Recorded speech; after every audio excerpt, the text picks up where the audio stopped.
It's just fantastic. Captain's Log, Subdates 210608.4. With tax season fast approaching, I've started assembling a list of all deductible expenses. Does anyone think it's perhaps a bit too much to claim literally everything and then charge the inland revenue for my time? Welcome everyone to the Halls of Injustice. Today we have two inmates, numbers 076.1 and 076.2. Tiffany Tate and Michael Rowe, both of whom deserve life without the possibility of parole. And if anyone's looking at this image and is wondering to themselves something seems a bit weird, I also thought something seemed off. I had believed Tiffany's mugshot was taken on a green screen and that Michael Rowe's face would make for a great banana bender. Ordinarily I don't attack people on appearance, but there are certain crimes where I feel like it's a must. Let's go with that. Michael Rowe is 32, Tiffany Tate is 22, from East Sussex. Certain details of the crimes they committed we shall be covering in this video will further prove the point they are in fact from the trashier version of Sussex. If it wasn't obvious enough, I'm a West Sussex boy. Big up Crawley. Tiffany Tate and Michael Rowe both had very difficult and challenging upbringings. In the case of Michael Rowe, he was abused as a child, something referenced by his defense during a trial, which we'll get to soon. Tiffany Tate was noted to be somewhat emotionally and maturely stunted, which is a tag cliche at this point. But for the sake of it, when both are raised in volatile environments, there is a cliche, and one would hope with that cliche in front of them, one would hope that they would buck the trend, perhaps be better than their parents. Sadly, this case is where there is no hope, and it's all about that cliche. So for the sake of it, consider this your trigger warning, as the victim is their own creation. In July of 2018, Tiffany and Michael welcomed a baby girl, Holly Rowe, into the world. Holly was born 8 weeks premature, which is oddly specific and also oddly coincidental for a rather unfortunate reason. Holly's mother, for all intents and purposes, was careless and negligent, and not, as many would have thought, a caregiver. Her father could not control his temper, which in this case has come at a cost. There are many things that Michael likes to do to find his zen, the more notable of which would include smoking, spliffs, bangers, joints. His preferred location to do this would be in his shed, where he keeps all the most important tools, himself included of course. None of those tools, by the way, do things like hammer nails, hang shelves. No, they're sex toys.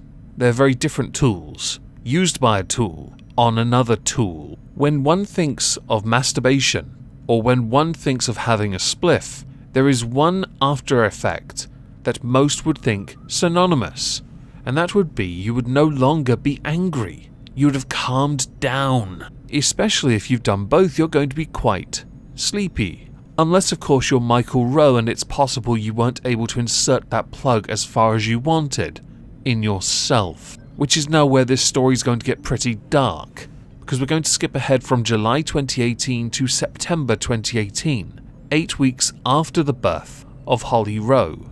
After one of these shed-related jaunts, Michael Rowe decided to go back into his home, angry, and being the uncontrollable ball of rage that he is, with a banana-shaped face, he decided to unload that anger on the first living creature he found. And it wasn't Tiffany, it was his daughter, who he shook so violently that she passed out, because there was some damage done there. Who would have thunk it? At some point shortly after, paramedics and police arrived. The paramedics noted that the baby was not breathing and had no heart activity, so they rushed her to hospital, where she was 2 hours later declared dead.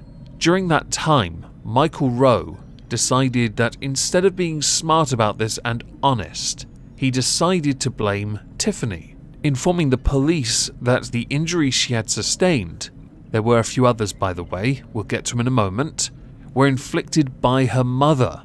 Before the baby was even declared dead, he was already blaming his partner, who also blamed him. There's blame for both here, because we're going to explain that as well. Upon closer inspection of Holly Rowe, it was noted she had suffered 11 fractured ribs and some rather unfortunate brain damage over the 8 weeks of her life, none of which her mother knew about. Well, claimed to know about.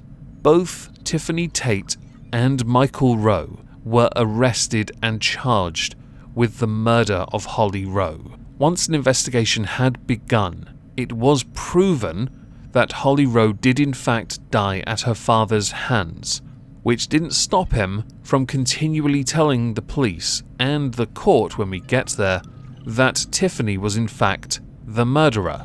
When this went to trial, one of the more alarming aspects of this murder was brought up. It was the time frame of when the child had died to when the paramedics had arrived and taken her to hospital to try and resuscitate. And that was that Michael Rowe had actually taken his daughter upstairs to bed, either dead or in a coma, with it being firmly believed that he had hoped she would recover as she had before. Believe it or not though, this isn't the first trial that involves these two people and Holly Rowe. The murders took place in 2018. This is the third. 3 trials, because every single time Michael Rowe changed his account to then find another way to point the finger at Tiffany Tate, who, by the way, the judge has in every case slammed Tiffany for her negligence and also for staying with Rowe, who she was well aware of as being dangerous.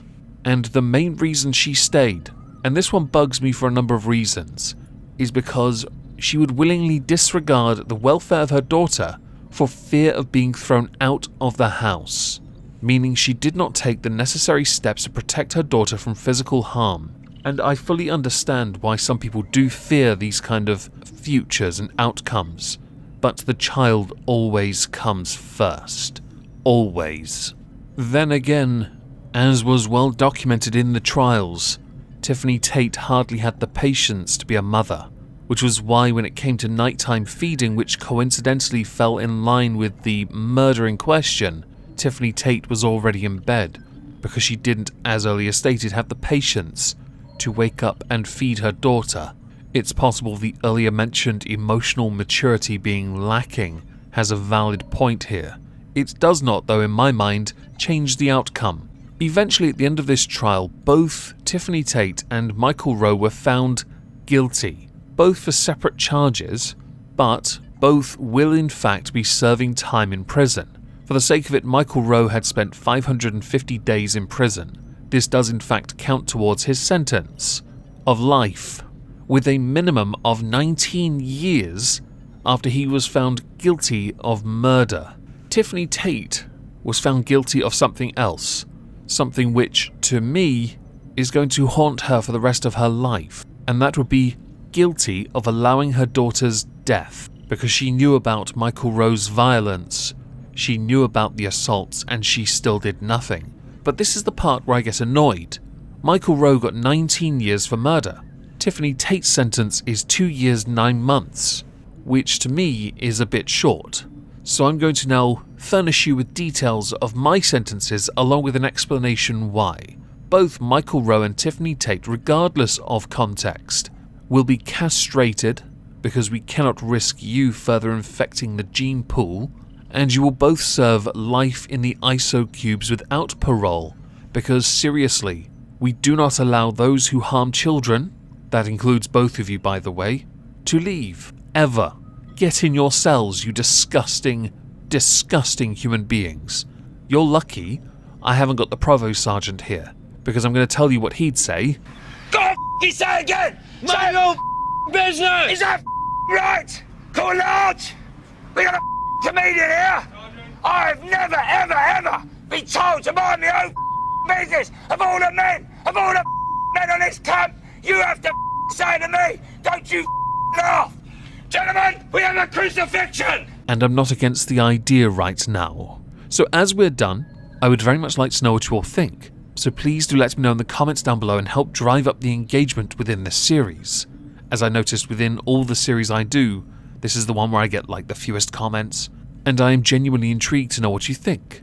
If I don't see you tonight on Twitch, have a fantastic day, and thank you all except for Michael Rowe and Tiffany Tate for listening.